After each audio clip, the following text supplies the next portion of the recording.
हिंदू बच्चों के साथ शादी करना चाहती है तो उनके लिए कुछ ऑफर मैं आज लेकर आया हूं, बता दूं? आपकी अनुमति है?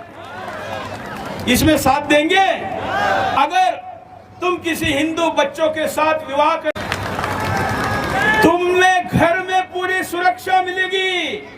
तुमको जैसे भाइयों से, चाचाओं से, मौसाओं से डर है, यहाँ पर नहीं है, क्योंकि हिंदू धर्म में हमारे बड़े भाई की पत्नी माँ होती है, छोटे भाई की पत्नी बेटी होती है और बेटे की पत्नी भी बेटी होती है। इतना पवित्र रिश्ता जिस परिवार में होता है, वहां घर के अंदर तुमको 100% सुरक्षा की गारंटी है। अस्सलाम वालेकुम दोस्तों, आपने देखा ये जो मैं सीरीज बना रहा हूँ ये इसलिए बना रहा हूँ क्योंकि मुझे मुस्लिम बेटियों की बहुत ज़्यादा फिक्र और परवाह है, क्योंकि इस तरीके की न्यूज़ आती रहती हैं। बहुत अफसोस होता है क्योंकि वो इन जैसे लोगों के चक्कर में, बातों में आ जाती हैं और फंस जाती हैं, ला इल्मी की वजह से, यानी इल्म न होने की वजह से, इस्लाम की जानकारी और सनातन धर्म की जानकारी न होने की वजह से। इसने वीडियो में जो कहा कि मैं जो 10 ऑफ़र दे रहा हूँ उसमें से एक ऑफ़र ये है कि मुस्लिम बच्चियाँ अगर हिंदू लड़कों से शादी करती हैं, अपने धर्म को छोड़ती हैं, तो उनके लिए सबसे बेहतरीन ये चीज़ होगी कि चाचा, दादा, मामा, भाई, इन लोगों की बुरी नज़रों से वो बची रहेंगी और इन लोगों से महफूज रहेंगी।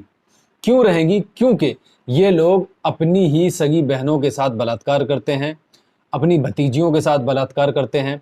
इस तरीके के ऐब मुस्लिमों में पाए जाते हैं और सनातन धर्म जो है वो राम का मानने वाला है।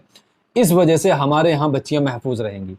आइए हम गौर करते हैं, हवाई बातें नहीं, हिंदू धर्म से नफरत में कोई अनाप शनाप बयान नहीं, सिर्फ हकायक पर मबनी इन्हीं की किताब से कुछ हवाले ले लेते हैं और हम ज़मीनी हकीकत को जब देखेंगे और धार्मिक पहलू से जब देखेंगे तो एक किताब हमें मिलती है जिसका नाम है और मुस्लिम बच्चियां इनके बहकावे में ना आ जाएं, आप उन तक ये वीडियो ज़रूर पहुंचाएं और शेयर ज़्यादा से ज़्यादा करें।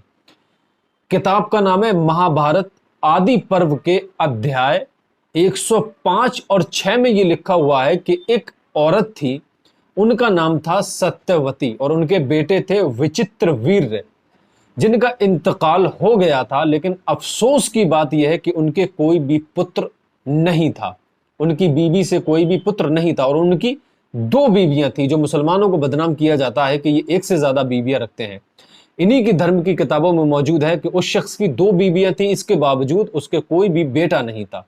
और हिंदुओं में ये माना जाता है जिसके बेटा ना हो तो उसकी आत्मा को शांति नहीं मिलती, इसीलिए बेटे पैदा करने पर ज़्यादा जोर दिया जाता है। लेकिन यहाँ पर जो जोर दिया गया है बेटा पैदा करने पर वो ये है कि मेरा बेटा अब मर गया तो अब इसका वंश मुझे बचाना है, इसकी नस्लें कैसे चलेंगी, लिहाजा इसकी बीबी से अब बच्चे कैसे पैदा किए जाएं। तो उन्होंने एक शख्स मिलता है भीष्म, उसको बुलाकर उससे मशवरा किया कि मैं अपने इस विचित्र वीर बेटे जिसका इंतकाल हो गया है, इसकी नस्ल को आगे बढ़ाना चाहती हूँ, तो मुझे मशवरा दें। उन्होंने जो मशवरा ये हुआ कि महर्षि व्यास के साथ इनका संसर्ग यानी मुलाकात, इंटरकोर्स कराया जाए और उससे बच्चे पैदा कराए जाएं। जब उस औरत ने अपनी बहुओं से इस चीज़ का जिक्र किया तो दोनों ने इसको मना कर दिया। दोनों रानियां इस बात पर बिल्कुल भी एग्री नहीं हुई, लेकिन ज़्यादा जोर बार बार उन्होंने जब दिया तो राज़ी हो गई। अब इसका अगला स्टेप क्या हुआ कि उनके साथ इंटरकोर्स के लिए वो राज़ी हो गई, तो सबसे पहले छोटी बहू यानी अंबिका के साथ उन्होंने संसर्ग किया और किताब इसी में महाभारत के आदि पर्व अध्याय 105 और 6 में ये लिखा हुआ है कि इन महर्षि व्यास की शक्ल बहुत भयंकर थी और रंग काला था। संसर्ग यानी इंटरकोर्स करते वक्त उनकी बहू अंबिका की आंखें डर की वजह से बंद हो गई थी। इस वजह से उन्होंने अंधे पुत्र को जन्म दिया था। मेरे दिल में बिल्कुल भी नफरत की भावना नहीं है, मैं सिर्फ इन्हीं की किताबों से तालीमात आगे बढ़ा रहा हूं ताकि मेरी कौम की बच्चियों को ये जो बरगला रहा है उन्हें सिर्फ सच्चाई पता चले।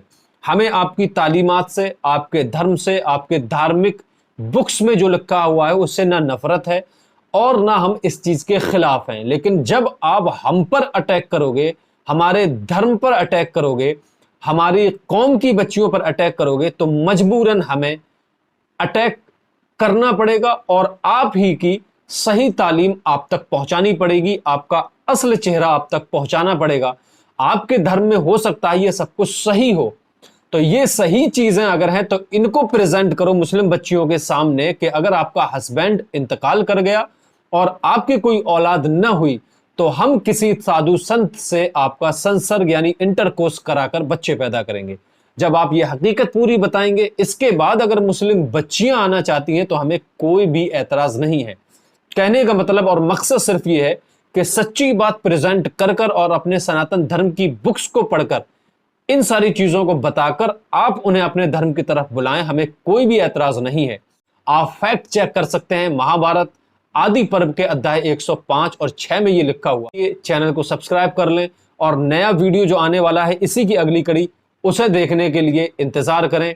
इंशाअल्लाह वो पार्ट भी जल्द आएगा। और ज्यादा से ज्यादा आप इस चैनल को सब्सक्राइब करें ताकि सही तालीमात सनातन धर्म की और इस्लाम धर्म की मैं लोगों तक पहुंचाता रहूं, ताकि दोनों अपने अपने धर्म पर कायम रहें और जिसे जिसके धर्म की अच्छी तालीम लगे वो उसको एक्सेप्ट कर ले विदाउट प्रेशर और विदाउट नफरत। शायद आप बात समझ गए होंगे। इसी पैगाम के साथ अस्सलाम वालेकुम, मिलते हैं अगले वीडियो में, तब तक के लिए खुदा हाफिज।